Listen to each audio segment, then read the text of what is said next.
Being a consequence is, of course, easier to understand. Without a strong industry to produce economic wealth, university funding has been inadequate, especially for research and development. At the same time, a scrawny industry has no need for graduates in advanced sciences and engineering, thereby reinforcing weak academic programs in science and technology. Seeing UP as a consequence for weak industry also salves our conscience and removes any hint of neglect or failure on our part. As for the converse proposition, note I do not ask if we are that cause, but a cause of the country's failure to industrialize. Surely other institutions, the executive and legislative branches of government, and the business sector and leaders of the country are more culpable. Even if these leaders have come mostly from UP, we cannot blame the institution because our graduates are found on opposite sides of many issues anyway. Furthermore, UP cannot be held accountable for the actions of its alumni. Students, after all, enter the university with their values and concepts of right and wrong already formed. Although our students are exposed to nationalist ideas in the university, I am not sure how significantly these and other values figure in our graduates' professional and personal decisions. My guess is nationalism does not really play a central role because if it did, our country would not be in such dire straits. Nonetheless, the question of UP's role bears asking on these grounds. UP has been the country's premier educator in science and technology. S&T and industrial development are intimately linked, and the development of industry makes the two other sectors of the economy, agriculture and services, more competitive.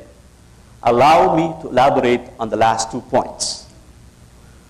Countries that achieved economic success invested in science and technology training at all levels, especially at the advanced tertiary level where R&D is crucial.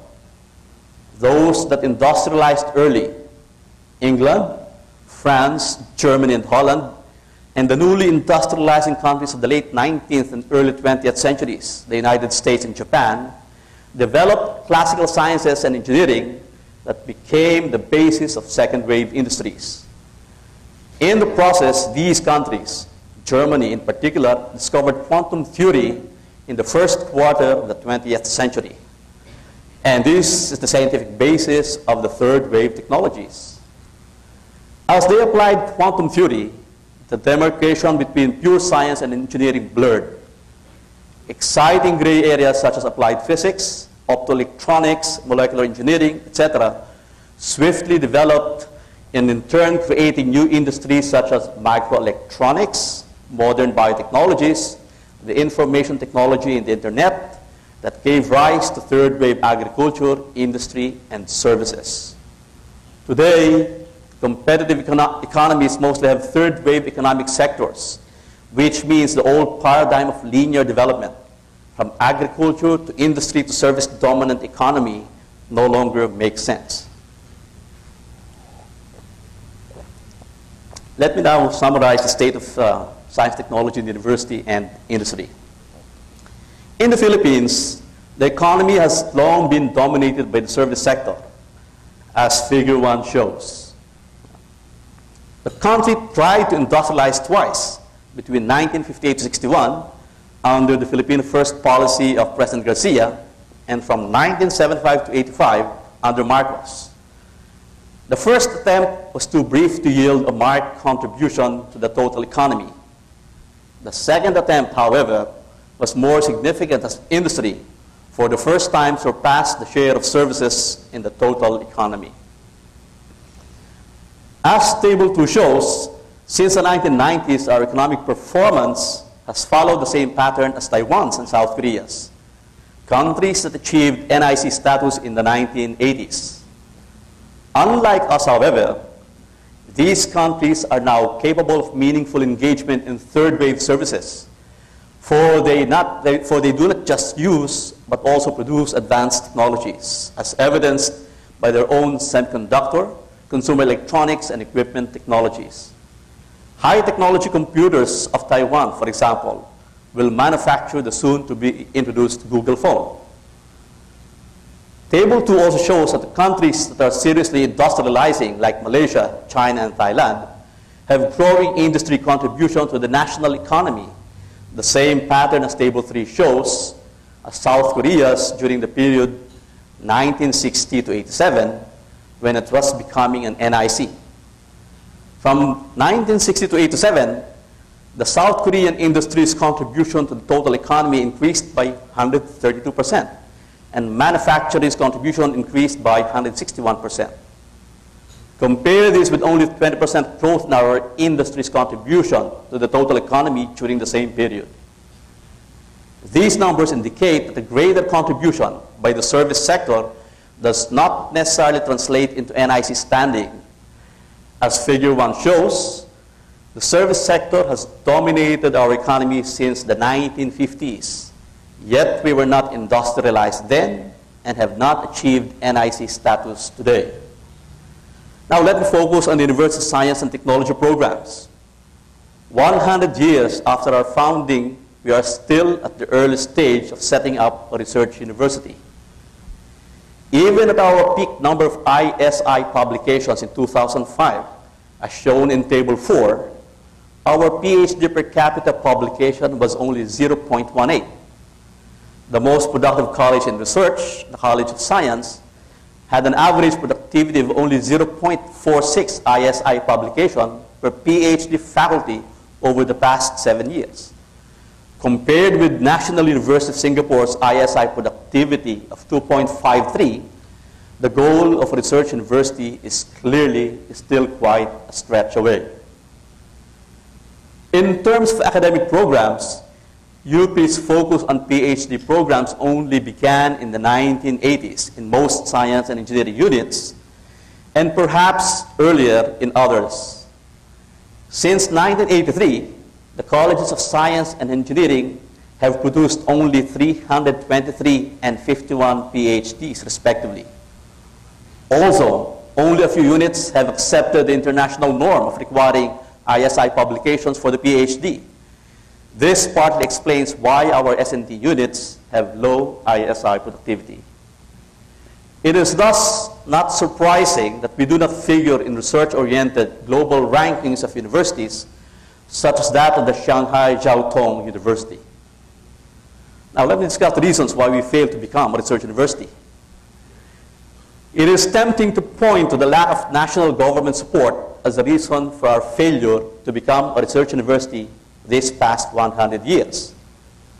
While this is a palpable explanation, it does not, however, present the entire picture. In the first 3 decades after independence, even as the country suffered a dearth of resources, UP was given national priority for institution building and faculty development. Yet we did not make considerable progress toward becoming a research university in science and technology for a number of obvious reasons. 1, the perennial problem of low salary. 2, heavy teaching load, which was gradually lightened through the years to the present level of up to 6 units for research out of 12-unit load.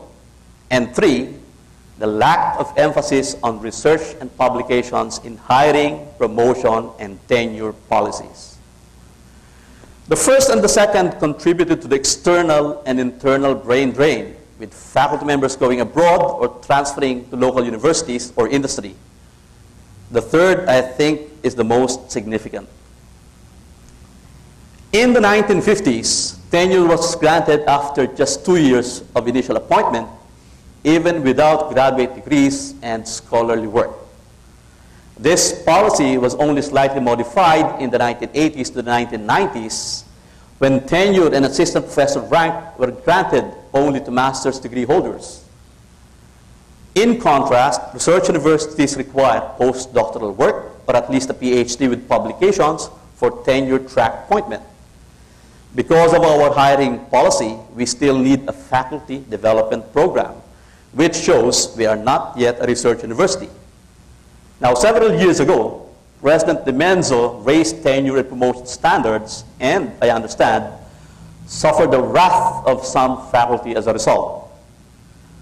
Research incentives also came late in our institutional life, starting in the 1990s with President Abueva's publication awards, which President Demenzo continued and expanded into a system of awards and generous research grants in all fields. We can, of course, go back to our history and trace our failure to become a research university to the colonial period. Spanish education was hardly the source of scholarship. Not only did Spain fail to take part in the scientific and industrial revolution that swept Europe in the 18th and 19th centuries, her emphasis on religion overshadowed science and other fields of learning. As for the Americans, at the time they took over from Spain as our colonizer, they were still learning modern physics from the Europeans. The one edge the U.S. had was its vision for the university, a training ground for the country's leaders and world-class scholarship. Needless to say, this agenda also included a preference for Filipino leaders who would see things the American way. I think the Americans were serious in their vision of UP as a world-class institution. Remember, the U.S. itself started from humble beginnings compared to its European counterparts. While the U.S. was fighting for its independence from England, Benjamin Franklin broadened the field of electricity by proposing the concept of charge conservation and positive and negative charges. During the Industrial Revolution, which was dominated by England and France, American physicists Joshua Willard Gibbs and Joseph Henry made significant contributions in statistical mechanics and electromagnetic theory, respectively, despite their isolation from the centers of learning in London and Paris. Therefore, to see UP with great potential was not inconceivable. Besides, by the early 20th century, Asia had lined up its own roster of world-class scholars. While still under British rule, Indian scholars such as Ramanujan, Raman, and Bose made significant contributions in mathematics and quantum theory. And in our own country, Jose Rizal produced two exceptional novels that captured the aspirations of colonized people and penned a moving farewell addressed to future generations of Filipinos. So it was not impossible for a colony to contribute to world-class scholarship. I think the problem is that we look upon scholarship as part of the American imperial agenda, a form of cultural control to advance colonial and neo-colonial rule. With this frame of mind, it became difficult for scholarship to take